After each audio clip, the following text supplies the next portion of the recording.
ఒక సీఏ వచ్చినాడు నా ఇంటికి వచ్చి, అన్న నువ్వే పలానా రాజకీయ నాయకుడిని తెలిసినప్పుడు నీ పైన ఉన్న కేసులన్నీ తీపిస్తానన్నాడు. ఒరే నాకు నచ్చకుంటే, ప్రజలకు కీడు చేస్తే, ప్రజలకు హాని తలపెడితే నా కుటుంబాన్నే లెక్క చేయలే నేను, నా శత్రువునే లెక్క చేయలే నేను, పెద్ద పెద్ద మంత్రినే లెక్క చేయలే నేను. హాస్టల్ పెళ్లి సరంటారా? నాకు గంట టైం ఇస్తారా? వారంతా వారు ట్రాన్స్ఫర్ పెట్టుకొని పోతారా?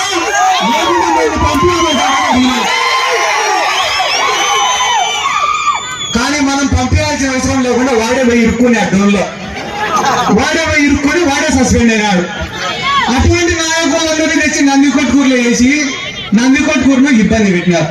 ఈ రోజుకి కూడా ఇంటి పట్టాలు కావాలని కొట్లాడుతున్నారు, 98 జీవో కింద ఉద్యోగాలు కావాలని కొట్లాడుతున్నారు, కేసీ రోడ్డు వేయాలని కొట్లాడుతున్నారు, మిత్తూరుకు లిఫ్ట్ ఇరిగేషన్ కావాలని కొట్లాడుతున్నారు, మండలంలో లిఫ్ట్ ఇరిగేషన్ కావాలని కొట్లాడుతున్నారు, మండలానికి లిఫ్ట్ ఇరిగేషన్ కావాలని కొట్లాడుతున్నారు, మా పంటలకు సాగునీరు కావాలని కొట్లాడుతున్నారు, నందికొట్కూరులో తాగునీరు కావాలని కొట్లాడుతున్నారు.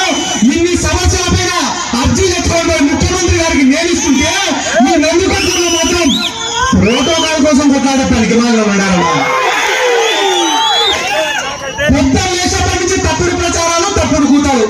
ఏంటి తప్పుడు ప్రచారాలు అంటే, ఈ వయసులో ఏమన్నా ముద్ర ఏమని చెప్పాను తట్టుకుంటా.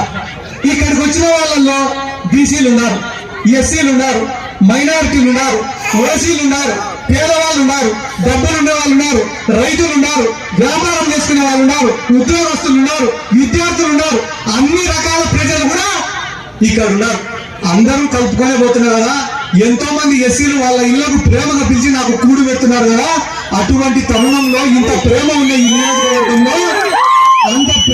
ఈ నియోజకవర్గంలో సిద్ధార్థ రెడ్డి గారు దళిత ఎమ్మెల్యేకు అవమానపరిచినాడని చెప్పి రాష్ట్రం అంతా ఊదరగొట్టినారు ఈ ఎదవలు.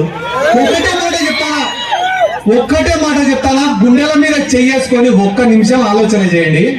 గడిచిన 5 సంవత్సరాలు, పోయినసారి ఎన్నికల్లో ప్రతి గడప తిరిగిన, ప్రతి ఊరికి వచ్చిన, ఒక్కొక్క ఊర్లో 10 మీటింగులు పెట్టిన, వైఎస్ఆర్ కాంగ్రెస్ పార్టీకి ఓటేమని అడిగిన, ఫ్యాన్ గుర్తుకు ఓటేమని అడిగిన, కానీ అధికారం వచ్చిన రోజు నుంచి ఈ రోజు వరకు మీ గ్రామాలకు నేను ఒక్కసారైనా వచ్చినాను.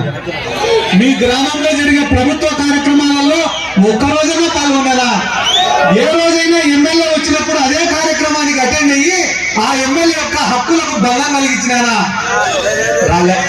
రాకుంటే ఏమో సిద్ధార్థ రెడ్డి కనపడ్డంలే, వస్తే ఏమో ఎమ్మెల్యే ప్రోటోకాల్ కి ఆటంకం కలిగించినాడని మాట్లాడుతున్నారు.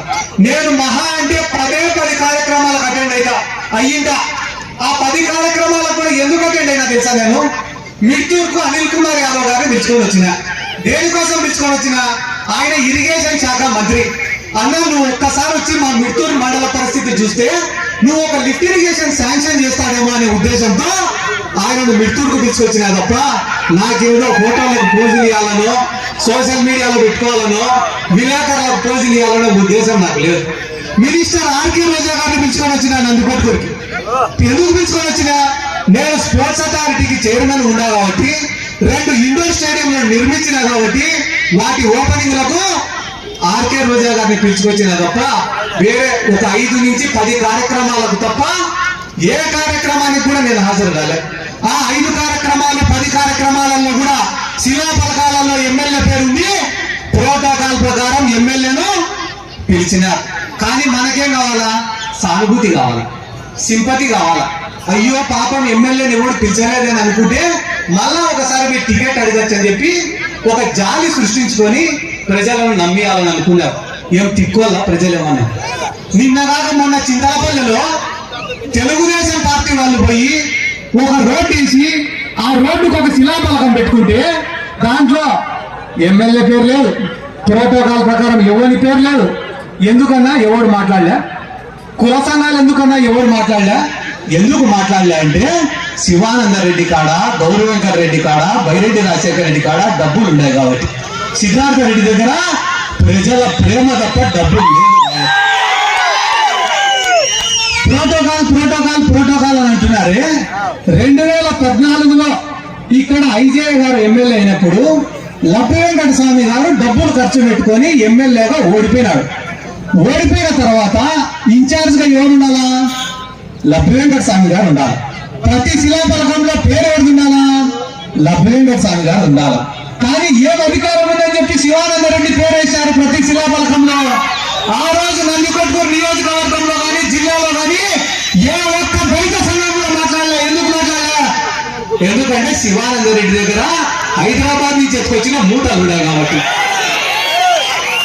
ఎందుకంటే వాళ్లకు వీళ్లకు ఒక అండర్స్టాండింగ్ ఉంది కాబట్టి. నాకేమొస్తుందన్నా, మీరందరూ సంతోషంగా ఉన్న రోజున, మీరందరూ స్వేచ్ఛగా ఉన్న రోజున, మీ పనులన్నీ సక్రమంగా అయిపోయిన రోజున సిద్ధార్థ రెడ్డి గారికి ఇక్కడికి వచ్చి రాజకీయం చేయాల్సినటువంటి అవసరం ఏముంది? బయట వేరే జీవితం లేదా? వేరే ప్రపంచం లేదా? 20 సంవత్సరాల వయసు ఉన్నప్పటి నుంచి ఇదే రాజకీయంలోనే బతుకుతారు. పొద్దున్న లేచేప్పటి నుంచి తప్పుడు ప్రచారం. ఎంత తప్పుడు ప్రచారాలు అంటే ఈడనే ఉంటాడు వేదిక పైన, ఆయన సింగారం రంగా అని ఉన్నాడా?